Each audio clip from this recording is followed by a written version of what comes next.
Dear brothers and sisters, we thank Chers frères et sœurs, for your sustaining nous vous support remercions and de your votre devotion. soutien et de votre We dévouement. express our gratitude and love to Nous exprimons each à of you. chacun de vous notre reconnaissance et notre Recently, amour. Sister Nelson Récemment, and I Sœur enjoyed Nelson et the moi beauty of tropical avons admiré la beauté fish in de a poissons small private tropicaux dans un aquarium. petit aquarium privé. Fish with vivid Des colors poissons and aux a couleurs variety vives of et shapes variées and sizes et de toutes les formes et darted back and tailles forth. nageaient rapidement dans tous I les asked the sens. attendant nearby, J'ai demandé à la "Who personne qui provides s'en food occupait, for these beautiful qui nourrit fish?" ces magnifiques She poissons. responded, Elle a répondu, c'est Then moi. I asked, Alors j'ai demandé, "Have they ever thanked you?" vous She ont-ils jamais replied, remercié? "Not yet." Elle a répondu, pas encore. I thought of some people I know. J'ai pensé à des gens que je connais qui sont tout aussi oublieux de leur Créateur et de leur véritable pain de vie. Ils vivent au jour le jour sans avoir conscience de Dieu et de sa bonté envers eux. Ce serait tellement mieux si tout le monde pouvait être plus conscient de la providence et de l'amour de Dieu et lui exprimer cette reconnaissance. Ammon a enseigné « Rendons grâce à Dieu, car il accomplit ce qui est juste à jamais. » L'ampleur de notre reconnaissance est une mesure de notre amour pour lui. Dieu est le Père de notre esprit. Il a un corps de chair et d'eau, glorifié et parfait. Nous vivions avec lui dans les cieux avant notre naissance. Et quand Dieu nous a créés physiquement, c'était à son image, chacun avec son propre corps. Pensez à nos besoins physiques. Ils sont véritablement pourvus par les cieux. Les éléments indispensables à la vie, comme l'air, la nourriture et l'eau, nous parviennent à tous comme des dons d'un Père céleste aimant. La terre a été créée pour subvenir aux besoins de notre bref séjour dans la condition mortelle. Nous sommes nés avec la capacité de grandir, d'aimer, de nous marier et de fonder une famille. Le mariage et la famille sont ordonnés de Dieu. La famille est la cellule sociale la plus importante pour le temps et pour l'éternité. Selon le grand plan divin du bonheur, les familles peuvent être scellées dans le temple et être préparées à retourner vivre pour toujours en sa sainte présence. C'est cela la vie éternelle. Elle réalise les aspirations les plus profondes de l'âme humaine, le désir naturel de vivre pour toujours avec les membres bien-aimés de sa famille. Nous sommes inclus dans ses desseins divins. Il a dit, « Car voici mon œuvre et ma gloire, réaliser l'immortalité et la vie éternelle de l'homme. » Afin de réaliser ses desseins, Dieu a tant aimé le monde qu'il a donné son Fils unique, afin que quiconque croit en lui ne périsse point, mais qu'il ait la vie éternelle. Cet acte est une manifestation divine de l'amour de Dieu. Il n'a pas envoyé son Fils dans le monde pour qu'il juge le monde, mais pour que le monde soit sauvé par lui. La mission de Jésus-Christ est au centre du plan éternel de Dieu. Il est venu pour racheter les enfants de Dieu. Grâce à l'expiation du Seigneur, la résurrection ou l'immortalité est devenue une réalité. Grâce à l'expiation, la vie éternelle est devenue possible pour toutes les personnes qui se qualifieront. Jésus l'a ainsi expliqué. « Je suis la résurrection et la vie. Celui qui croit en moi vivra, quand même il serait mort. Et quiconque vit et croit en moi ne mourra jamais. » Pour l'expiation du Seigneur et le don de la résurrection qui nous a fait, pour ce merveilleux message de Pâques, rendons grâce à Dieu. Notre Père céleste aime ses enfants. Il a accordé à chacun des dons physiques et spirituels. Je vais parler des deux. Quand vous chantez « Je suis enfant de Dieu », Pensez au don qu'il vous a fait d'avoir un corps physique.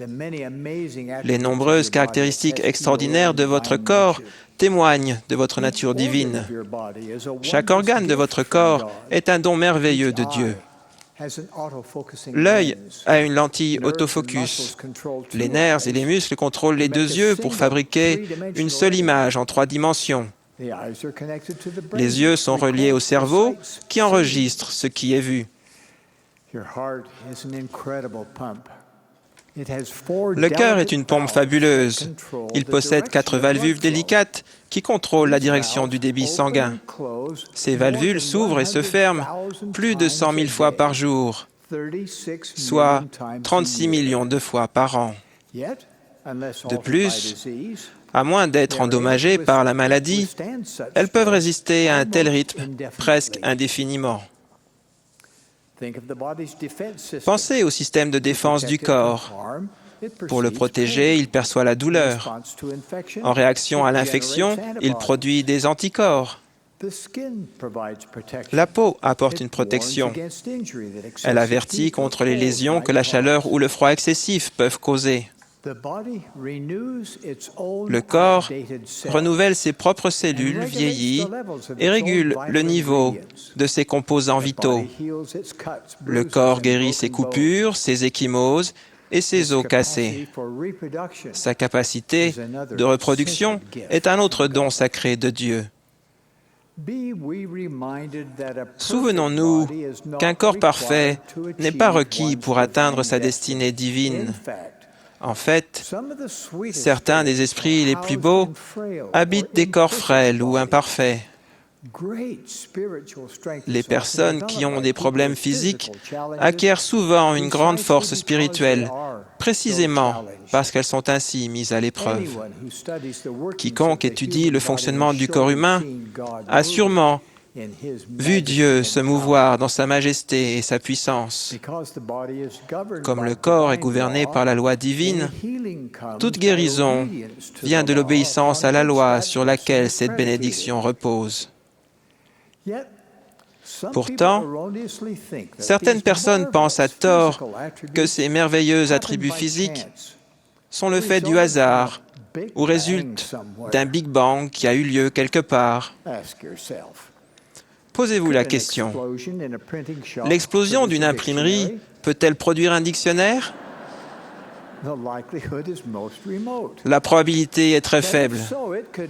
Même si c'était le cas, il ne pourrait jamais réparer ses propres pages déchirées ou reproduire ses nouvelles éditions. Si la capacité du corps d'effectuer les fonctions normales, la défense, la réparation, la régulation et la régénération devait dominer sans limite, la vie sur Terre continuerait à perpétuité. Oui, nous serions bloqués ici sur Terre. Dans sa miséricorde pour nous, notre Créateur a prévu le vieillissement et d'autres processus qui allaient finalement causer notre mort physique. La mort, comme la naissance, fait partie de la vie. Les Écritures enseignent qu'il n'était pas opportun que l'homme fût racheté de cette mort temporelle, car cela détruirait le grand plan du bonheur. Le fait de retourner auprès de Dieu par la porte que nous appelons la mort est une joie pour les personnes qui l'aiment et sont préparées à le rencontrer. Finalement, le temps viendra où tous les esprits et tous les corps seront de nouveau réunis sous leur forme parfaite. Membres et jointures seront rendus à leur propre forme, pour ne plus jamais être séparés. Pour ces dons physiques, rendons grâce à Dieu. Aussi important que soit le corps, il n'est que le tabernacle de notre esprit éternel. Notre esprit existait dans le royaume prémortel et continuera de vivre après la mort du corps. L'esprit fournit au corps le mouvement et la personnalité. Dans cette vie et dans la suivante, l'esprit et le corps une fois réunis, deviennent une âme vivante de valeur divine. Du fait de l'extrême importance de notre esprit, son développement a des conséquences éternelles. Il est fortifié lorsque nous communiquons avec notre Père céleste aimant par d'humbles prières. Les attributs sur lesquels nous serons jugés un jour sont tous spirituels. Il s'agit de l'amour, de la vertu, de l'intégrité, de la compassion et du service envers autrui. Votre esprit, combiné au corps et abrité par lui, est capable de cultiver et de manifester ces attributs de façon qui sont essentielles à votre progression éternelle. Le progrès spirituel s'atteint en suivant les étapes de la foi, du repentir, du baptême, du don du Saint-Esprit, en persévérant jusqu'à la fin et en recevant les ordonnances de la dotation et du scellement dans le Saint-Temple.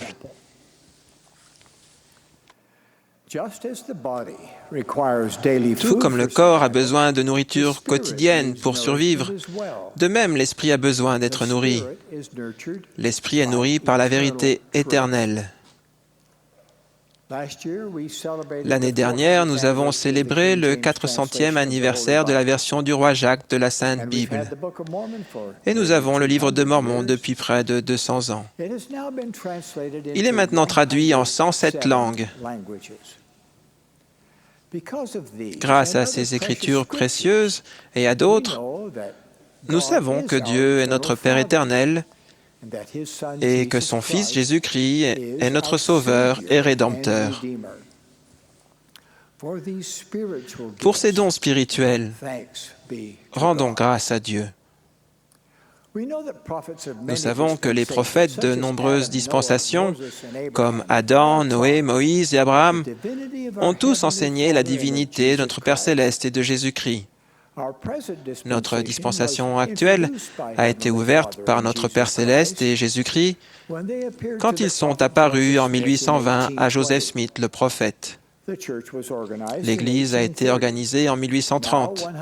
Maintenant, 182 ans plus tard, nous faisons toujours alliance d'annoncer l'Évangile à toute nation, famille, langue et peuple. Si nous le faisons, celui qui donne et celui qui reçoit seront tous deux bénis. Nous avons la responsabilité d'instruire les enfants de Dieu et de réveiller en eux une connaissance de Dieu. Il y a très longtemps, le roi Benjamin a dit « Croyez en Dieu, croyez qu'il est et qu'il a tout créé, tant dans le ciel que sur la terre. Croyez qu'il a toute la sagesse et tout le pouvoir, tant dans le ciel que sur la terre. Croyez que vous devez vous repentir de vos péchés et les délaisser et vous humilier devant Dieu et demander avec sincérité de cœur qu'il vous pardonne. Et alors, si vous croyez toutes ces choses, veillez à les faire. » Fin de citation. Dieu est le même hier, aujourd'hui et à jamais, mais ce n'est pas le cas pour nous. Chaque jour, notre défi est d'accéder au pouvoir de l'expiation afin de pouvoir véritablement changer, devenir plus chrétien, nous qualifier pour le don de l'exaltation et vivre éternellement avec Dieu, Jésus-Christ et notre famille. Pour ces pouvoirs, ces bénédictions et ces dons de l'Évangile, rendons grâce à Dieu. Je témoigne qu'il vit, que Jésus est le Christ et que cette Église est la sienne, rétablie en ces derniers jours pour accomplir sa destinée divine. Nous sommes dirigés aujourd'hui par le président Monson, que nous aimons et soutenons de tout notre cœur, de même que nous soutenons ses conseillers, les 12 apôtres, comme prophètes, voyants et révélateurs. J'en témoigne au nom sacré de Jésus-Christ. Amen.